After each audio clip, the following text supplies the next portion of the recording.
ટકાવારી આ શબ્દ આપણે લગભગ દરરોજ સાંભળીએ છીએ ખરું ને? દુકાનોમાં મળતા ડિસ્કાઉન્ટથી લઈને પરીક્ષાના માર્ક્સ સુધી બધે જ ટકાવારી હોય છે. પણ સવાલ એ છે કે શું આપણે તેને ખરેખર સમજીએ છીએ? તો ચાલો આજે આપણે તેના છેક મૂળ સુધી જઈએ અને આ કોન્સેપ્ટને એકદમ સરળ બનાવી દઈએ. પણ એક મિનિટ, શરૂઆત કરતા પહેલા એક સવાલ. સરકારને ગણિત સાથે વળી શું સંબંધ હોઈ શકે? શું અહીં કોઈ રાજકીય ગણતરીની વાત થવાની છે? અરે માફ કરજો, લાગે છે કે ભૂલથી ખોટું પુસ્તક હાથમાં આવી ગયું. આપણો આજનો વિષય રાજકારણ નહીં પણ શુદ્ધ ગણિત છે. તો ચાલો સીધા જ ટકાવારીની આ માસ્ટર ક્લાસમાં ડૂબકી મારીએ. તો ચાલો એકદમ પાયાની વાતથી શરૂઆત કરીએ. ટકાવારી એટલે માત્ર પેલું પર્સન્ટેજનું ચિહ્ન નહીં, એની પાછળ એક બહુ જ સરળ પણ એટલો જ શક્તિશાળી વિચાર છુપાયેલો છે. જુઓ, શબ્દને જ તોડીને સમજીએ. પ્રતિશત એટલે કે દર 100 પર. બસ આટલું જ છે. ટકાવારી બીજું કંઈ નથી પણ એક એવો અપૂર્ણાંક છે જેના છેદમાં હંમેશા 100 હોય છે. એટલે કે જ્યારે આપણે કહીએ 10% તો એનો સીધો મતલબ થાય છે 100માંથી 10. આનો મતલબ એ થયો કે બધી જ ગણતરી 100ના આધારે થાય છે. જેમ કે કોઈ વસ્તુમાં 10%નો વધારો થયો તો એ 100માં 10 ઉમેરાઈને 110% થઈ ગઈ. અને જો 20%નો ઘટાડો થયો તો એ 100માંથી 20 ઓછા થઈને 80% રહી ગઈ. છે ને એકદમ સીધું અને સરળ ગણિત. હવે આપણે એક એવી સામાન્ય ભૂલ વિશે વાત કરીશું જેમાં મોટાભાગના લોકો ફસાઈ જાય છે. આને આપણે આધાર મૂલ્યની જાળ પણ કહી શકીએ. ચાલો જોઈએ કે આ શું છે અને આમાંથી કેવી રીતે બચવું. હવે જરા આ બે સવાલો પર નજર નાખો.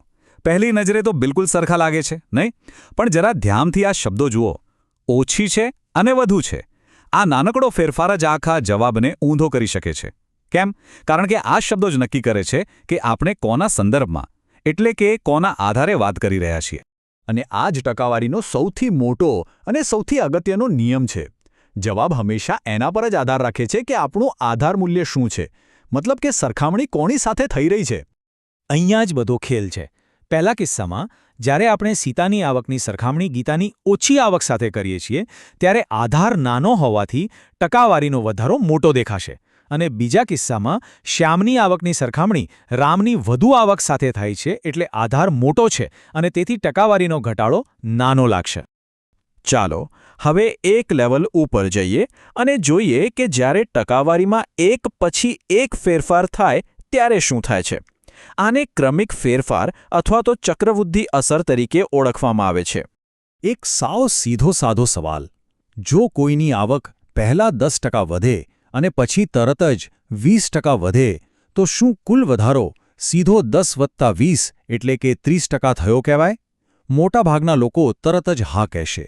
પણ સાચો જવાબ છે ના. ચાલો જોઈએ કેમ. ચાલો આને સ્ટેપ બાય સ્ટેપ સમજીએ. ધારો કે શરૂઆતની આવક 100 રૂપિયા છે. 10% વધારા પછી તે 110 રૂપિયા થઈ ગઈ. હવે જે બીજો 20%નો વધારો છે તે આ નવી રકમ એટલે કે 110 રૂપિયા પર લાગુ પડશે, 100 પર નહીં. અને 110ના 20% થાય 22 રૂપિયા. તો અંતિમ રકમ થઈ 110+22 એટલે કે 132.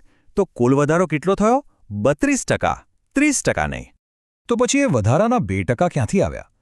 એ આવ્યા કારણ કે જે બીજો 20%નો વધારો થયો ને એ માત્ર મૂળ રકમ પર નહીં પણ પહેલાં થયેલા 10%ના વધારા પર પણ લાગુ પડ્યો. એટલે કે વધારા પર વધારો. આ તો છે ચક્રવૃદ્ધિ વ્યાજની શક્તિ. આની ગણતરી માટે એક સરળ ફોર્મ્યુલા પણ છે, એક શોર્ટકટ.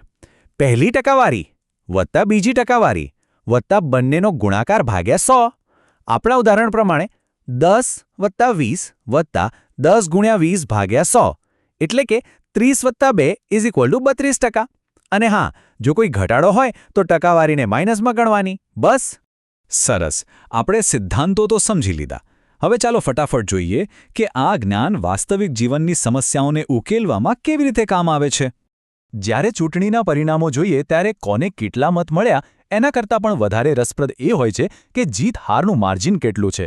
જેમ કે અહીં એક ઉમેદવારને 65% મત મળ્યા અને બીજાને 35%. અસલી ખેલ આ બંને વચ્ચેના તફાવતમાં રહેલો છે. અને આ જ આપણા પ્રોબ્લેમની ચાવી છે. બંને વચ્ચેનો ટકાવારીમાં તફાવત કેટલો છે? 65 ઓછા 35 એટલે કે 30%. અને સવાલમાં આપ્યું છે કે જીતનું માર્જિન 900 મત છે. આનો સીધો અર્થ એ થયો કે આ 30% જ 900 મતો બરાબર છે. બસ આના પરથી આપણે કુલ 100% મતોની ગણતરી આસાનીથી કરી શકીએ. હવે વાત કરીએ મિશ્રણના દાખલાઓની. આ થોડા ગૂંચવણભર્યા લાગી શકે છે, પણ એનો એક સુવર્ણ નિયમ છે. હંમેશા પહેલાં એ વસ્તુની માત્રા શોધી કાઢો જે બદલાઈ રહી નથી. ધારો કે આપણી પાસે 15 લીટરનું એક દ્રાવણ છે, જેમાં 40% ખાંડ છે. તો એનો મતલબ એ થયો કે તેમાં 15 લીટરના 40%, એટલે કે બરાબર 6 લીટર ખાંડ છે. હવે આ જ દ્રાવણમાં 3 લીટર પાણી ઉમેરાયું. યાદ રાખજો, આપણે પાણી ઉમેર્યું છે, ખાંડ નહીં, એટલે ખાંડની માત્રા તો 6 લીટર જ રહી. પણ કુલ દ્રાવણ હવે 15 લીટરને બદલે 18 લીટર થઈ ગયું. તો હવે ખાંડની નવી ટકાવારી કેટલી થશે? જુઓ, ખાંડ તો હજુ પણ 6 લીટર જ છે, પણ હવે કુલ દ્રાવણ 18 લીટર છે.